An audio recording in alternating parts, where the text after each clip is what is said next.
Depois de alguns dias de indefinição, ao que parece, Joe Biden é o presidente eleito dos Estados Unidos. E para falar com a gente sobre a indefinição, mas também sobre o futuro, o professor Ricardo Leães, da ESPM, da aula de Relações Internacionais, já está conectado com a gente. Professor, muito obrigado por estar de novo aqui no Contra a Regra. Bom dia, gente. Bom dia, Gustavo. Bom dia, Alessandro. Bom dia, Felipe. É um prazer estar presente de novo. Vamos discutir os rumos dos Estados Unidos e ver o que está sendo comentado a respeito desse tema. Então vamos começar justamente pela demora na apuração. Era algo esperado pelos votos no correio, mas gerou muita ansiedade lá e aqui também no Brasil, em quem acompanhou, né? E o presidente Donald Trump, no primeiro dia, já se declarou vencedor, o que não era um fato, e no sábado, dia 7, a imprensa já projetava Joe Biden presidente. O que é possível de se analisar dessa semana de espera e dessa guerra de narrativa, se a gente pode chamar assim? Bom, eu costumo dizer que nós brasileiros temos uma tendência de fazer uma análise muito crítica do nosso país, né? Mas em relação especificamente às eleições, eu acho que nós podemos afirmar com tranquilidade que nós temos um sistema muito melhor do que os Estados Unidos, né? Porque nós temos um sistema organizado nacionalmente, em que as pessoas votam num domingo, o transporte público é gratuito, assegurando que as pessoas possam chegar aos locais de votação, que estão bem distribuídos ao redor das cidades. Então é muito tranquilo para que o Brasil conduza esse processo. A apuração é muito rápida, não há nenhuma denúncia consistente de qualquer risco de que o resultado seja manipulado. Então, eu brinco que chega quase a ter sem graça a hora de acompanhar as eleições no Brasil. Nos Estados Unidos, a situação é completamente diferente e há muitos motivos para se criticar esse sistema. O primeiro deles é a questão da demora na apuração, que em alguma forma é esperada, porque não há uma organização nacional. Cada estado tem uma legislação própria e conta com regramentos próprios, de modo que muitas vezes alguns estados acabam saindo na frente, alguns começam a contar votos por correio antes dos demais, o que acaba gerando uma confusão, porque nos últimos anos se articulou um sistema em que os democratas tendem a votar mais por correio e os republicanos votam mais no dia da eleição. Então, além, evidentemente, de determinadas ferramentas que até dificultam que o eleitor efetivamente chegue na urna, seja registrado como eleitor. Então, era esperado esse tipo de problema. Muitas pessoas argumentavam que alguns estados poderiam dar resultados falsos no primeiro momento, ou até num segundo momento. No primeiro momento, porque alguns contaram com antecedência os votos por correio, que favoreciam Joe Biden, e num segundo momento, porque uns demoraram muito a contar os votos por correio. Por isso que a gente ficou nessa indefinição. Em determinados momentos, parecia que alguns estados iriam para o Joe Biden, alguns até nos surpreendendo, como foi Kansas, e outros em que as pesquisas apontavam que ele sairia muito bem, ele demorou muito a tomar a dianteira, como foi o caso da Pensilvânia. Então, não chega a ser surpreendente e se ressalta o nosso mérito aqui no Brasil de conduzir eleições de forma transparente, bastante eficiente e equilibrada, um fenômeno que os Estados Unidos até hoje não conseguiu atingir. Professor, em meio a todas essas polêmicas, essas discussões, essa eleição que foi bastante acirrada e as denúncias de Donald Trump, sem apresentar provas, é verdade, mas que acusando fraudes nesse sistema e dizendo que ele teria sido vencedor. Como tudo isso pode impactar este sistema eleitoral dos Estados Unidos? Ele deixa alguma marca nessa democracia? A democracia nos Estados Unidos ela está manchada já há muito tempo, sempre esteve manchada, né? Os Estados Unidos, por ser a principal potência do mundo, têm o privilégio de poder contar a sua narrativa e frequentemente não ser questionado. Mas estamos falando de um país que, desde sua independência, conviveu com 100 anos de escravidão e com 100 anos de segregação racial, em que parte importante da população não conseguia sequer efetivamente votar. Então, infelizmente, nós não estamos falando de um país que tem um histórico absolutamente favorável em termos de processo eleitoral. E mesmo depois da garantia do direito dos votos para toda a população em 1965, ainda assim houve eleições em que os resultados puderam ser questionados por alguns erros. A principal delas, evidentemente, a eleição de 2000, na qual o voto na Flórida acabou sendo decisivo, saiu a vitória foi declarada para o então candidato George Bush, cujo irmão era governador da Flórida, foi um fenômeno que a gente não pode deixar de apontar, e muita gente especula que se tivesse sido feita uma recontagem total dos votos na Flórida, o Al Gore teria sido vencedor. Então, por que eu faço essa reconstituição histórica? Porque esse fenômeno do Donald Trump ele não é absolutamente sui generis, não é a primeira vez que esse tipo de questionamento aparece, não é a primeira vez que problemas acontecem. Mesmo que as acusações dele sejam fraudulentas, ou pelo menos que não tenham um embasamento concreto, é inegável que é um sistema eleitoral que não assegura à população as condições reais e condições justas de chegar às urnas e que, infelizmente, abre margem para questionamento, principalmente nos estados em que a disputa foi mais acirrada, em que a quantidade de votos para um ou para outro a diferença acabou sendo muito pequena. E, professor, agora com relação a essa diferença de votos, né, havia uma expectativa de uma vitória até maior do Joe Biden, pelas pesquisas e por todo o movimento até global em torno da campanha dele, o que não apareceu, né? E quando a gente vê os mapas, aqueles mapinhas dos condados, a gente vê que o voto do Biden foi muito concentrado em grandes cidades e o voto do Trump foi muito concentrado na área rural, no interior dos Estados Unidos. Agora vendo assim, já puxando um pouquinho da eleição, agora um pouquinho para o Biden, o que representa esse voto rural e esse voto urbano nos Estados Unidos? A gente sabe que é um sistema de delegados, é um sistema diferente, apesar do Biden ter ganho mesmo no voto popular, a princípio. E qual é o desafio agora do presidente dos Estados Unidos, do Joe Biden, para tentar trazer esse, não digo eleitor rural para ele, mas para tentar equalizar um pouco as coisas, porque um não se vê representado pelos democratas, na verdade, e o outro não se vê representado pelo Trump, pelos republicanos. Sua pergunta é muito importante, Felipe, e eu confesso que eu estou me impressionando negativamente com algumas análises que eu tenho visto em relação à vitória do Joe Biden. É claro que o Trump é uma figura extremamente polêmica, que desperta sentimentos muito fortes, sejam de apreço ou de desapreço, de modo que a sua vitória ou a sua derrota naturalmente cause um certo espanto, seja por quem for. Mas me assusta um pouco que eu vejo duas expectativas nas pessoas que eu não vejo condições de se materializar. A primeira delas é que o Joe Biden se dê realmente algo extremamente novo, um divisor de águas na história dos Estados Unidos, ou mesmo em termos de política externa dos Estados Unidos. E o Joe Biden é um sujeito, um político da ala conservadora do Partido Democrata, que é um partido que historicamente conduziu uma série de agressões ao redor do mundo, mesmo em relação à América Latina, a gente vê vários exemplos nesse sentido, e que mesmo internamente nos Estados Unidos também tem uma história complicada. Eu sempre lembro que o encarceramento em massa nos Estados Unidos ele teve um boom no período do Clinton e ele afetou desproporcionalmente a população negra, pelo menos a população não branca.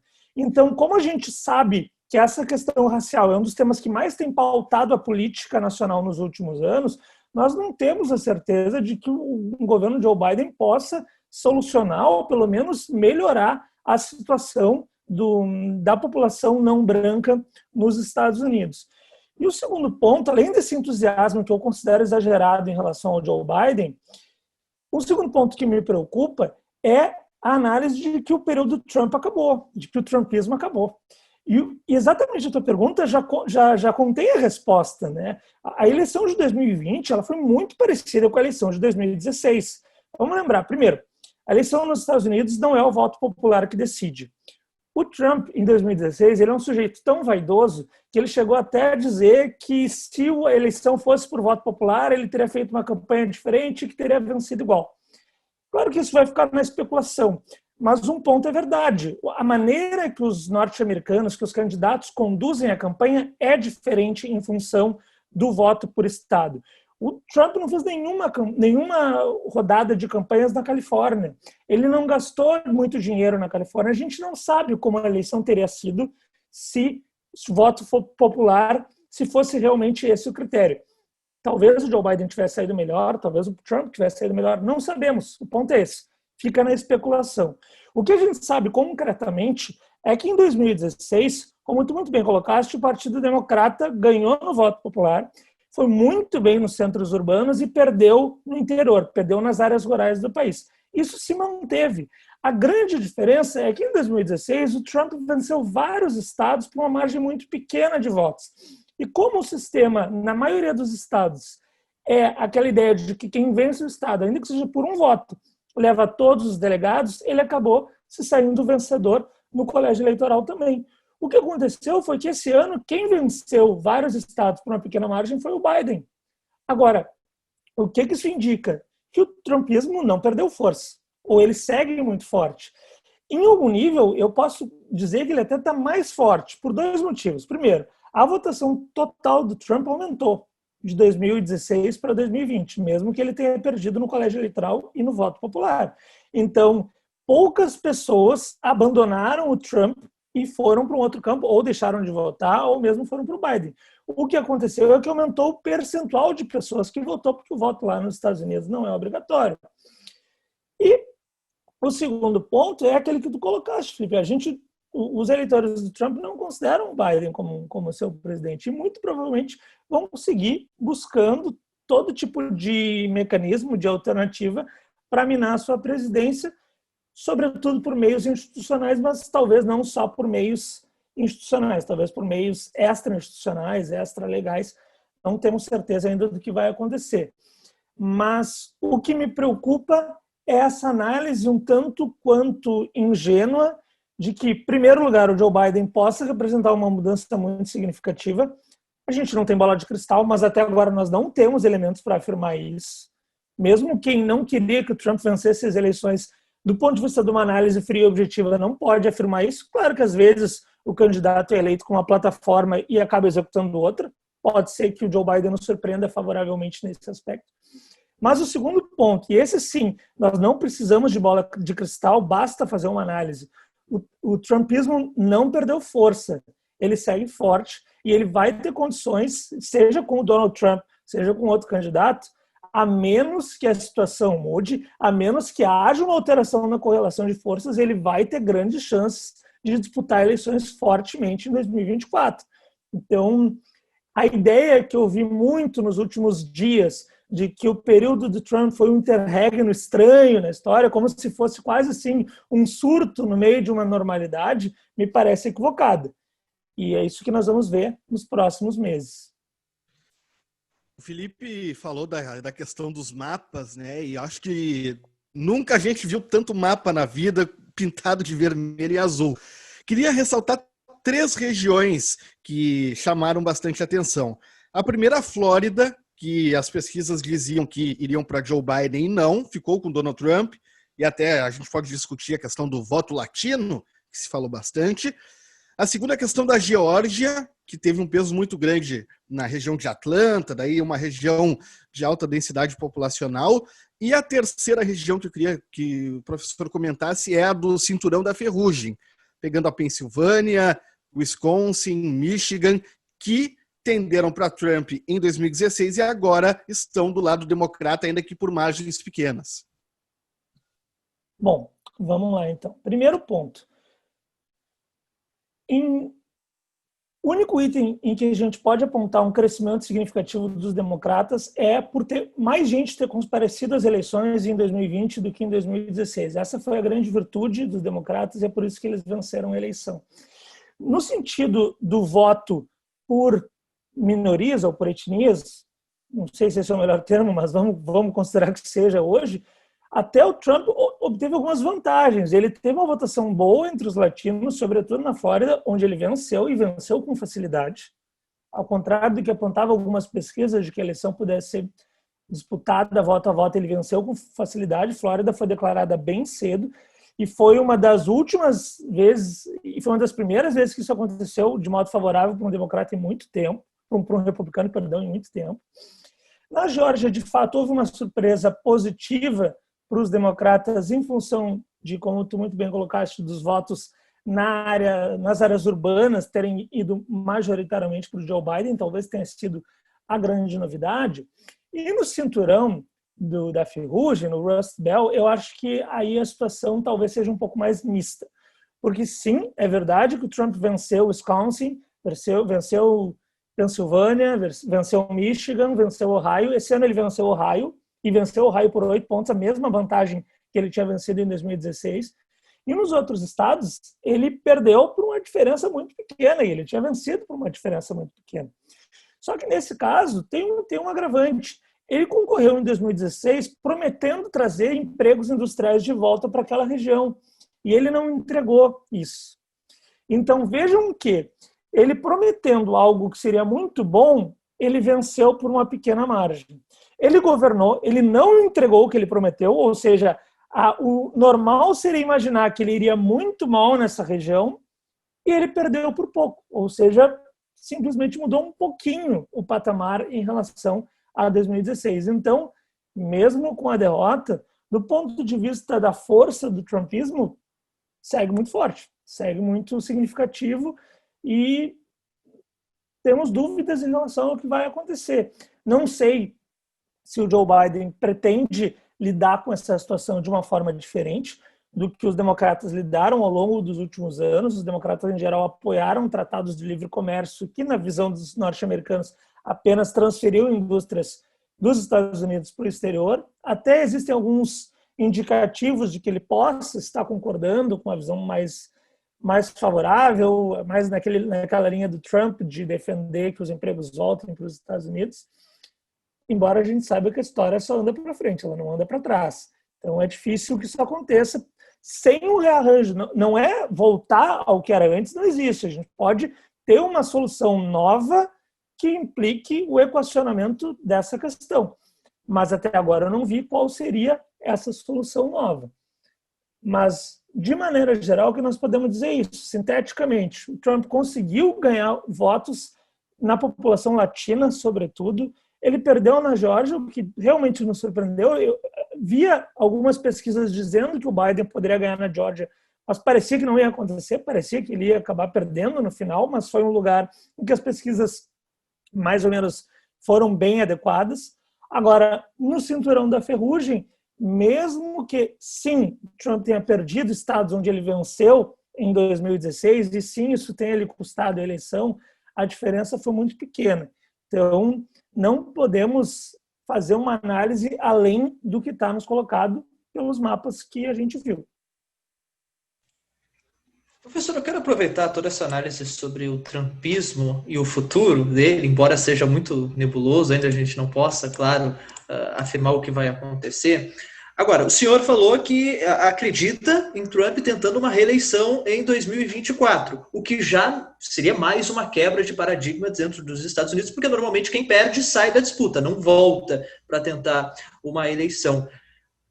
Dentro deste cenário, essas acusações de Trump de não reconhecer o resultado, isso pode ser interpretado muito mais como uma narrativa já pensando em 2024 do que realmente uma esperança de reverter a eleição de 2020? E como o Partido Republicano pode se posicionar? Porque várias figuras dentro do partido já têm criticado essas atitudes de Trump. O Partido Republicano vai continuar na mão de Trump? Não tem nenhuma espécie de movimento para tentar quebrar esse monopólio?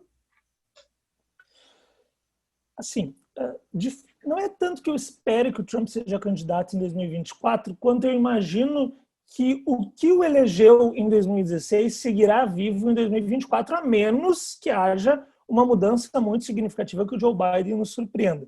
Se vai ser o Trump em 2024, não sei. Talvez seja um outro candidato com alguma característica semelhante, mas, de repente, uma pauta econômica não apenas nacionalista no nível do discurso, mas mais popular, mais favorável à classe trabalhadora nos Estados Unidos. Porque o Trump sempre teve essa dicotomia. Por um lado, ele tinha um discurso mais populista, foi chamado nos últimos anos, embora eu tenha questionamentos ao uso do conceito para o Trump, mas a prática dele foi de favorecer os grandes grupos. O grande momento da presidência dele foi quando ele reduziu os impostos para os mais ricos nos Estados Unidos, né? Então, a retórica dele não entrou em prática. Talvez em 2024 não seja mais o Trump, talvez seja um outro sujeito com uma retórica parecida, com características similares, mas com uma pauta mais defensora dos direitos dos trabalhadores, porque é a área em que os democratas vêm perdendo espaço, porque eles não têm entregado, eles não têm conseguido se manter fiéis, ou pelo menos as suas práticas de governo, não têm atendido às expectativas dos seus eleitores. O Joe Biden conta com uma vantagem, que a expectativa dele é uma só, não ser o Trump. E essa expectativa ele vai cumprir. Isso a gente tem certeza. Aquele momento que eu achei mais pitoresco e que muita gente adorou quando ele tweetou: na minha presidência vocês não vão se preocupar com o que o presidente dos Estados Unidos twitta.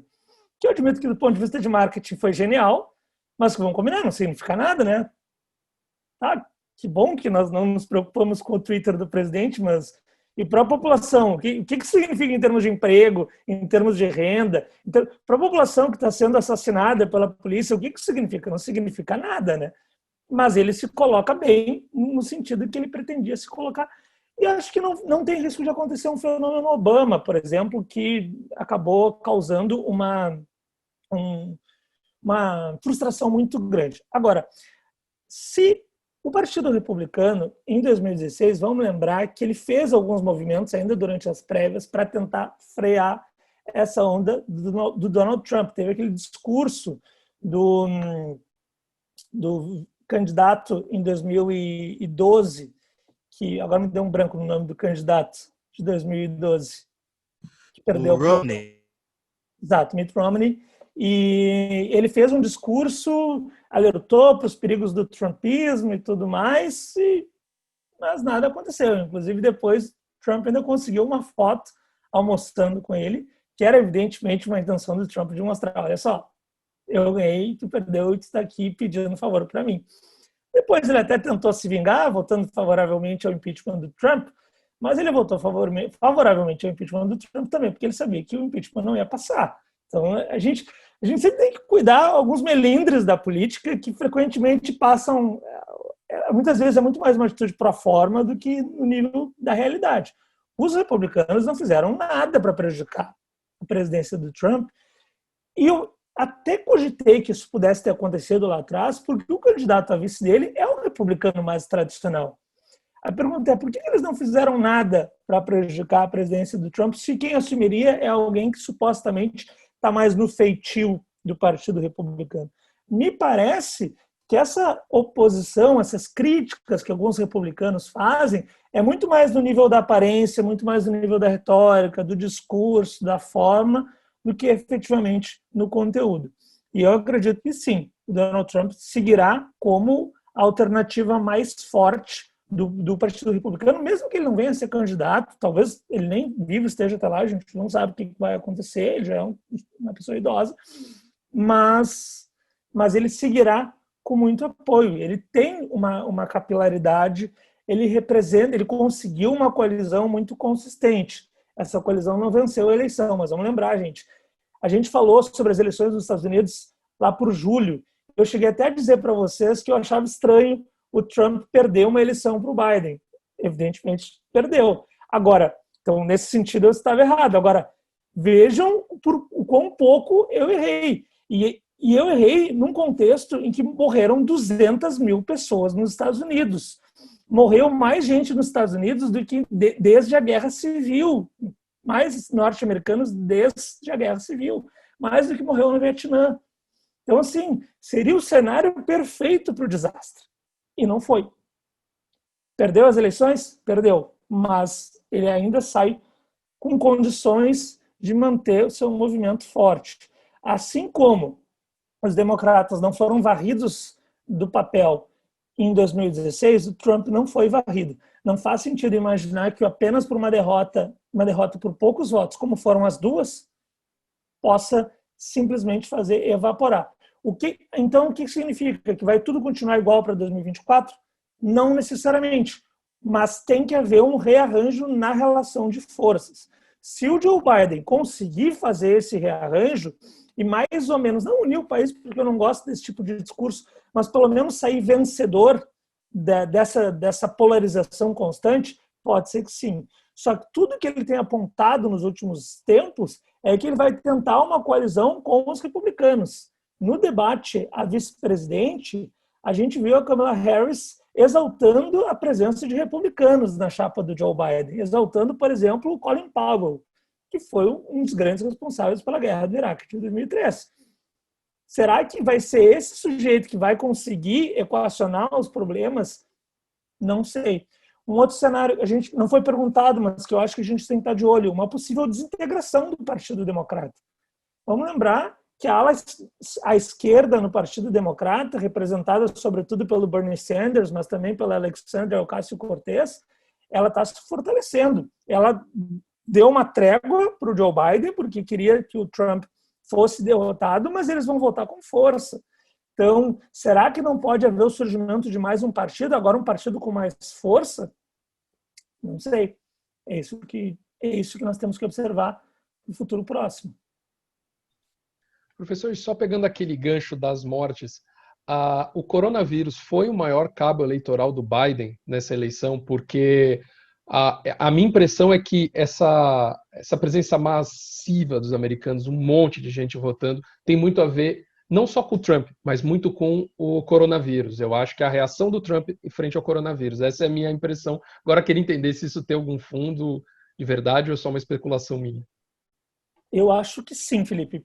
E não apenas por achismo ou por feeling, mas porque algumas pesquisas mostram isso. O tema do coronavírus, em várias pesquisas, aparecia como o principal tema de preocupação dos norte-americanos. O Joe Biden aparecia como um candidato que teria mais condições de lidar com a pandemia do coronavírus. O Donald Trump foi considerado, inclusive por parte de seus eleitores, como alguém que não lidou bem com a situação, principalmente do meio para o fim. No início até ele conseguiu aumentar a sua popularidade e talvez se tivesse seguido naquele ritmo, tivesse conseguido uma reeleição muito tranquila. Não foi o que aconteceu.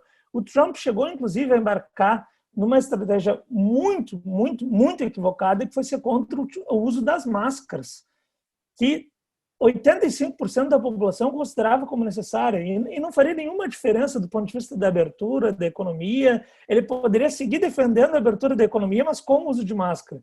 Então, eu não tenho a menor dúvida de que isso fortaleceu a narrativa do Joe Biden, o colocou como defensor de vidas, como defensor da ciência, como alguém que reconhece a realidade tal como ela é, e o Donald Trump como alguém que tem uma realidade paralela.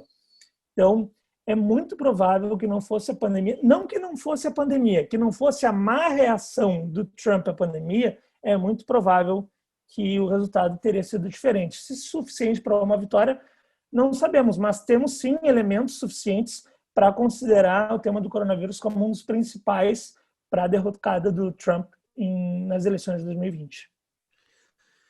Bom, em definição, a gente resolveu gravar o programa na segunda-feira, dia 9 de novembro. E até agora, Rússia e China não parabenizaram Joe Biden. Israel, por outro lado, parabenizou com algum atraso. E o Brasil também, por enquanto, nada. Qual o reflexo dessa eleição no exterior, nos aliados e nos inimigos dos Estados Unidos? O reflexo principal é que os países estão está todo mundo um pouco mais receoso em relação aos resultados. Quando a gente estava acompanhando, na semana passada ainda, alguns estados, como era o caso de Nevada, como era o caso mesmo da Pensilvânia, da Geórgia até um pouco menos, até pela novidade, já estava tudo indicando que o Biden se sagraria vencedor. Em eleições passadas, provavelmente os institutos de mídia já teriam dado o Biden como vencedor nesses estados e, portanto, vencedor da eleição geral. O que acontece é que até em função da narrativa do Trump de que as eleições eram fraudadas, de que ele tinha vencido, esses institutos acabaram segurando um pouco mais. E eu imagino que a reação de alguns países nesse tema seja em função de esperar. Vamos aguardar que o Donald Trump se considere o perdedor, vamos aguardar que a situação seja efetivamente resolvida, até porque às vezes há disputas. O México, por exemplo, foi um país que ainda não reconheceu, e não porque o seu presidente goste do Trump, mas porque o México tem um histórico de convivência de disputas judiciais das eleições. Então, assim, olha, nós vamos esperar acabar, porque aí a gente vai apontar. Não é que eles estão questionando, mas também tem esse ponto. No caso do Brasil, a gente sabe qual é o motivo, é a preferência do nosso presidente pelo Donald Trump, Embora a gente não falou sobre isso, mas eu não acho que vai haver nenhum impacto nas relações Brasil e Estados Unidos. Isso é um pouco mais polêmico. Eu divirjo de vários analistas internacionais que estão apontando para algum problema.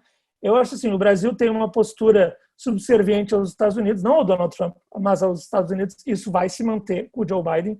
E eu desconheço caso na história de um presidente de um país que lute contra um presidente que lhe é subserviente.